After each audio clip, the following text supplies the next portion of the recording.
ونعوذ بالله من شرور أنفسنا ومن سيئات أعمالنا من يهده الله فلا مضل له ومن يضلل فلا هادي له وأشهد أن لا إله إلا الله وحده لا شريك له وأشهد أن محمدا عبده ورسوله يا أيها الذين آمنوا اتقوا الله حق تقاته ولا تموتن إلا وأنتم مسلمون يا أيها الناس اتقوا ربكم الذي خلقكم من نفس واحدة وخلق منها زوجها وبث منهما رجالا كثيرا ونساء واتقوا الله الذي تساءلون به والأرحام إن الله كان عليكم رقيبا يا أيها الذين آمنوا اتقوا الله وقولوا قولا سديدا يصلح لكم أعمالكم ويغفر لكم ذنوبكم ومن يطع الله ورسوله فقد فاز فوزا عظيما أما بعد فإن خير الحديث كتاب الله وخير الهدي هدي محمد صلى الله عليه وسلم وشر الأمور محدثاتها وكل محدثة بدعة وكل بدعة ضلالة وكل ضلالة في النار. عزیز بھائیو، یہ جو آپ نے خطبہ سنا ہے رسول مکرم صلی اللہ علیہ وسلم، یہی والا خطبہ نکاحوں کے موقعوں پر اور دوسرے اہم ترین مواقعوں پر پڑھا کرتے تھے. اس خطبے میں 3 آیتیں آپ نے سنی ہیں. رسول اللہ صلی اللہ علیہ وسلم 3 آیتیں تلاوت کرتے تھے، جن میں سے 2 آیتوں میں اللہ نے ایمان والوں کو اور ایک آیت میں تمام لوگوں کو مخاطب کر کے اللہ سے ڈرنے کا حکم دیا. نکاح کے موقع پر یہ آیتیں پڑھنے کا، اللہ سے ڈرنے کا کیا مطلب ہے؟ ویسے تو بندے کو، مومن کو زندگی میں ہر حال میں اللہ سے ڈرنا چاہیے. بندے کے دل میں صحیح معنوں میں جیسے اللہ کا ڈر ہونا چاہیے، جب ڈر آ جاتا ہے نا تو پھر اللہ کی کوئی نافرمانی نہیں، کوئی گناہ، کسی پر ظلم اور زیادتی، کسی کی حق تلفی، کچھ بھی نہیں ہوتا جب اللہ کا ڈر واقعتاً بندے کے دل میں آ جاتا ہے. یہ فطرت ہے انسان کی. ہم جس چیز سے ڈرتے ہیں نا، ہم دنیا میں دیکھتے ہیں بندہ اس کے قریب بھی نہیں جاتا. ہمارے اوپر سے 11,000 وولٹ کی تاریں گزر رہی ہوں تو کوئی ہاتھ میں پکڑے گا ان کو؟ کیوں نہیں پکڑتے؟ ڈر لگتا ہے. سانپ کے منہ میں کوئی انگلی ڈالتا ہے خوشی سے؟ کیوں نہیں ڈالتا؟ پتہ نتیجہ کیا نکلنا ہے. دوسری تیسری منزل سے کوئی چھلانگ لگاتا ہے خوشی سے، اس کو پتہ ہے اس کا نتیجہ کیا ہے، ڈر لگتا ہے نا. تو اسی طرح جس طرح ہم یہ کام نہیں نہ کرتے، ہمیں پتہ ہے اس کا نتیجہ کیا ہے. جب اللہ کا ڈر آتا ہے نا، ان چیزوں سے ہمیں ڈر لگتا ہے، اس لیے قریب نہیں جاتے. جب اللہ کا ڈر آ جائے گا تو پھر سوال ہی پیدا نہیں ہوتا کوئی نافرمانی ہو. جتنی نافرمانیاں ہوتی ہیں، جتنے گناہ ہوتے ہیں، جتنی زیادتیاں ہوتی ہیں نا ہمارے معاشرے میں، اس کا سب سے بڑا سبب یہ ہے بندے کے دل میں اللہ کا ڈر ہوتا ہی نہیں، ہوتا ہی نہیں. ڈر ہو تو سوال ہی پیدا نہیں ہوتا یہ چیزیں. جس طرح سوال ہی پیدا نہیں ہوتا کوئی 11,000 وولٹ کی تار کو پکڑے. تو اللہ سے 2 چھوٹی چھوٹی نصیحتیں کروں گا بچی کی اجازت آنے تک. عزیز بھائیو، نکاح میں اللہ سے ڈرنے کے 2 مطلب ہیں بڑے بڑے. پہلا مطلب ذرا غور سے سننا ہے. اللہ نے کہا فن کے وہ نہ فرمایا رب العالمین نے وَأَنْكِحُوا الْأَيَامَ مِنْكُمْ وَالصَّالِحِينَ مِنْ عِبَادِكُمْ وَإِمَائِكُمْ. جتنے لوگ تم میں سے ایم ہے نا، سب کے نکاح کرو. کوئی ایم بندہ نکاح کے بغیر مسلمان معاشرے میں نہیں رہنا چاہیے. ایم کس کو کہتے ہیں؟ کموارے بچے کو، کمواری بچی کو، بیوہ بچی کو، مطلقہ بچی کو، رنڈوے مرد کو، سارے جتنے بھی ہیں نا یہ سب کیا ہیں؟ عربی ڈکشنری کے اندر ان کو کیا کہتے ہیں؟ ایم. ایم کا معنی صرف اکیلا بالغ نہیں ہے، کموارا بھی ہے، شادی شدہ بھی ہے، جو شادی کے بعد اکیلا رہ گیا. ان سب کو عربی میں کیا کہتے ہیں؟ ایم. نہ کوئی کموارا بچہ بچی اور نہ کوئی شادی شدہ فریق احمل سے کوئی بھی. جو اکیلا رہ گیا نا اس کو معاشرے میں اللہ کا حکم ہے خاندانوں کے سربراہ اس کو اکیلا مت رہنے دیں، اس کا نکاح کریں. اور نکاح میں جو چیز دیکھنی ہے، لڑکے والوں نے کیا دیکھنا ہے اور لڑکی والوں نے کیا دیکھنا ہے، وہ بھی رسول اللہ صلی اللہ علیہ وسلم نے بتا دی ہے. آپ نے فرمایا من اتاکم ممن ترضون دینہ وخلقہ فزوجوہ الا تفعلوا تکن فتنۃ فی الارض وفساد عریض. جو تمہارے پاس آئے تمہاری بہن کا، بیٹی کا، ولیہ کا رشتہ لینے کے لیے، تم اس کے اخلاق کو اور دین کو پسند کرتے ہو، دین والا ہے، نمازی ہے، توحید والا ہے اور اخلاق والا ہے، بدتمیز نہیں ہے، آنکھیں بند کر کے اپنی بچی کا نکاح اس کے ساتھ کرو، آنکھیں بند کر کے کرو. اگر تم نہیں کرو گے تو رسول اللہ صلی اللہ علیہ وسلم نے فرمایا تکن فتنۃ فی الارض وفساد عریض، زمین میں فتنہ برپا ہو جائے گا، لمبا چوڑا فساد پھیل جائے گا. نہیں دیکھنا کچھ بھی سوائے دین اور اخلاق کے. اچھا بچی کی طرف، بچی میں کیا دیکھا جاتا ہے؟ رسول اللہ صلی اللہ علیہ وسلم نے فرمایا عام طور پر معاشرے کی بات کی ہے، 4 چیزیں دیکھتے ہیں لوگ بچیوں سے نکاح کرنے کے لیے. تنکح المرأۃ لمالها ولحسبها ولجمالها ولدینها فاظفر بذات الدین تربت یداک. لوگ دیکھتے ہیں اس کا حسب و نسب کیسا ہے، اس بچی کا خاندان کتنا بڑا ہے، یا دیکھتے ہیں اس کے پاس، اس کے ماں باپ کے پاس مال کتنا زیادہ ہے، یا دیکھتے ہیں یہ حسین کتنی ہے، اور یا دیکھتے ہیں دین. آپ نے فرمایا فاظفر بذات الدین تربت یداک. اگر دین والی لڑکی مل جائے نا تو اس سے بڑی دولت دنیا میں کوئی نہیں ہے ایمان والوں کے لیے.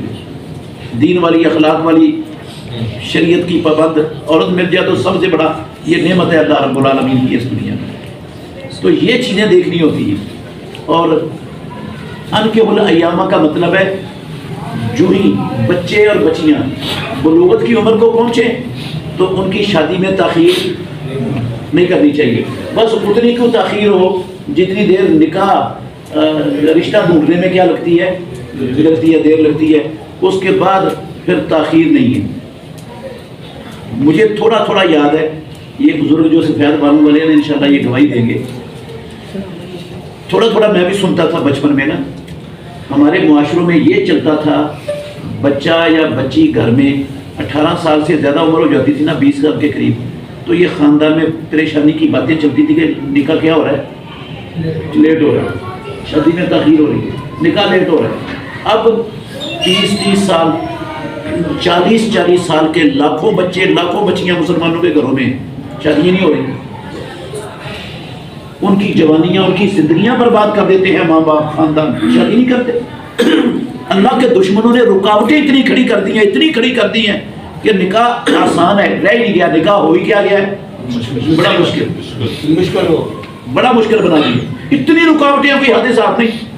اور وہ رکاوٹیں ٹھیک ہے کافروں نے کوشش کیا لیکن ہم نے ان کو اپنے سینے سے لگا لیا، ہم نے قبول کر لیا. وہ اگر ہم نہ لیتے تو وہ رکاوٹیں کھڑی کر ہی نہیں سکتے تھے. ڈنڈے کی زور پر تو نہیں کی انہوں نے، ہمارا ذہن میں ایسا بنا دیا ہے کہ ہم نے ان ساری رکاوٹوں کو قبول کر لیا ہے اور بچیاں گھر میں بٹھا لی ہیں، بچے گھر میں بٹھا لیے ہیں. 30 سال کے بچے لاکھوں میں آپ کو دکھاتا ہوں معاشروں میں جن کی شادیاں نہیں ہوئی، اور ماں باپ کو، خاندانوں کو فکر بھی کوئی نہیں. اللہ کے حکم کی بھی نافرمانی ہے، امام الانبیاء کے فرمان کی بھی نافرمانی ہے، بچوں کی حق تلفی بھی ہے، ظلم بھی ہے بچوں پر بھی، ظلم بھی ہے. اس ظلم کا ماں باپ نے، خاندانوں نے قیامت والے دن اللہ کو حساب دینا ہے.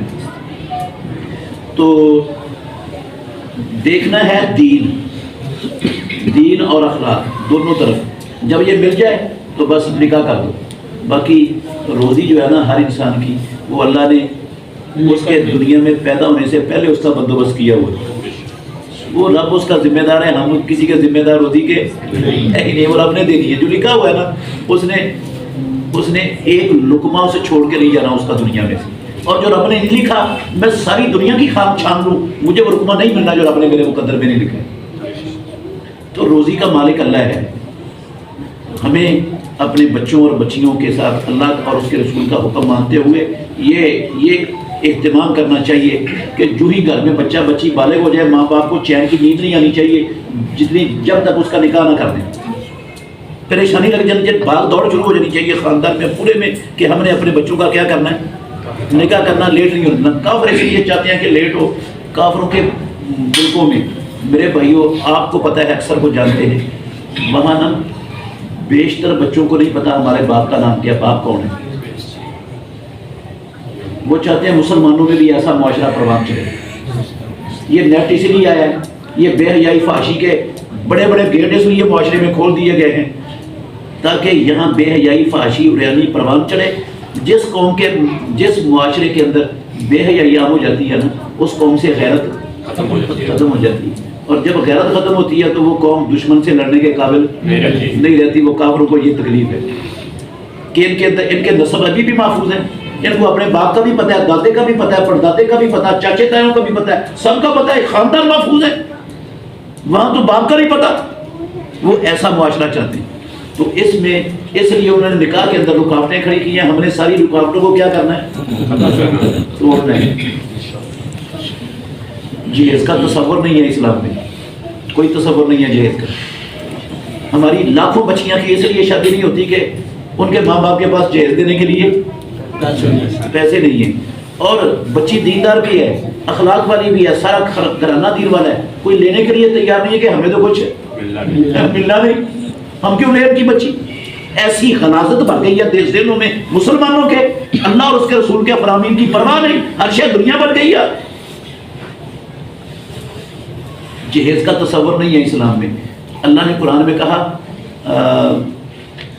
اعوذ باللہ من الشیطان الرجیم الرجال قوامون علی النساء بما فضل اللہ بعضهم علی بعض وبما انفقوا۔